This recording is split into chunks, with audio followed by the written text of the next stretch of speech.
नमस्कार मैत्रिणींना, वर्षा डिझायनरमध्ये तुमचं सर्वांचं मनापासून स्वागत।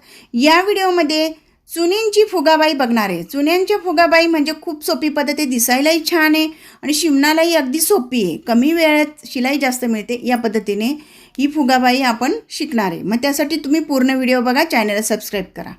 आता हा पेपर घेतलेला आहे, डबल घडीचा घ्यायचा आहे। बाही आहे तसं आपण बाही काढतो तशी काढायची। ही बाही पूर्ण बाहीचं माप आपण नॉर्मल बाही जी काढतो तशी काढून घेतलेली आहे। उंची घेतली आपली ब्लाऊजची उंची आणि अधिक 1 इंच हे माप घ्यायचं आहे आणि त्यानंतर वरती 2 इंच घ्यायचं आहे।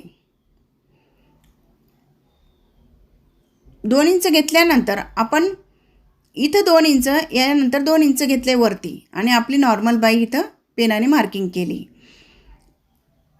1 इंचच्या अंतरावर इथं आकार देऊन घेतलेला आहे आणि मधला पण आकार द्यायचा आहे। आता मी वरती 2 इंच घेतला आहे, त्यानंतर बाहेरून असा आकार दिला आहे, मग नंतर पुढचा आकाराला असा आकार दिलेला आहे। म्हणजे पुढचा मुंड्याचा भाग सुद्धा थोडा खोलाईतच कापायचा आहे। त्यानंतर मुंड्याचं माप घेतलं आहे, छातीचा चौथा। आपली जे 36 असो या 34 असो त्याचा चौथा घ्यायचा आहे, बाकी कुठंच माप वाढवायचं नाही। वरती 2 इंच वाढवलं आहे आणि मुंड्याला आकार देऊन घेतला आहे आणि इथं कात्री देऊन घेतली आहे। मध्ये सेंटरला कात्री देणार आहे, इथं चुन्या आपल्या येणार आहे। चुन्या आपल्या इथं 2 आणि ह्या बाजूने 2 असं 4 चुन्यांचं हे फुगाबाई आहे। खूप सोपी पद्धत आहे। आपण ब्लाऊज पीस आणि अस्तर पेपर पॅटर्न ठेवून आणि कापून घेतलेलं आहे। आता तुम्हाला दाखवते, सेम पेपर ठेवूनच कापलेलं आहे। तर आता वरच्या बाजूने ब्लाऊज पीस चा कपडा, त्यानंतर वरती अस्तरचा कपडा घ्यायचा आहे। बाजू लक्षात ठेवायची, आपला अस्तर मध्ये जाणार आहे, मग आपली वरची बाजू वरती आली पाहिजे। आता जब पेपर पॅटर्न आहे तो ठेवून घेतला आहे आणि जसं आहे तसं कापून घेतलेलं आहे। कापल्यानंतर आपण शिवण करणार आहे, साधारण अर्धा इंचच्या अंतरावर शिवण करायचे। शिलाई मार्जिन आपण 1 घेतली, मग खालच्या बाजूने अर्धा आणि वरच्या बाजूने अर्धा जाईल शिलाई मार्जिनमध्ये।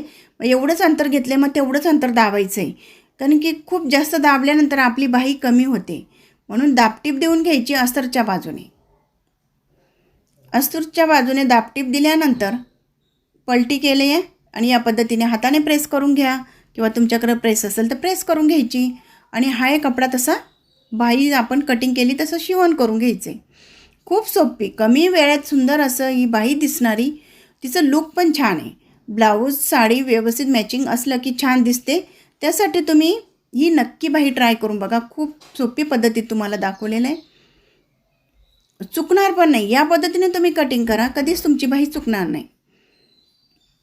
आता पूर्ण व्यवस्थित करून घेतले, मग आपण चुन्या देणार आहे। चुन्या देण्यासाठी सेम कपडा आपण कापून घेतला आहे, जिथं अंतर सेम आहे तिथं आपण कात्री देऊन घेतली आणि नंतर आपण इथं चुन्या देणार आहे।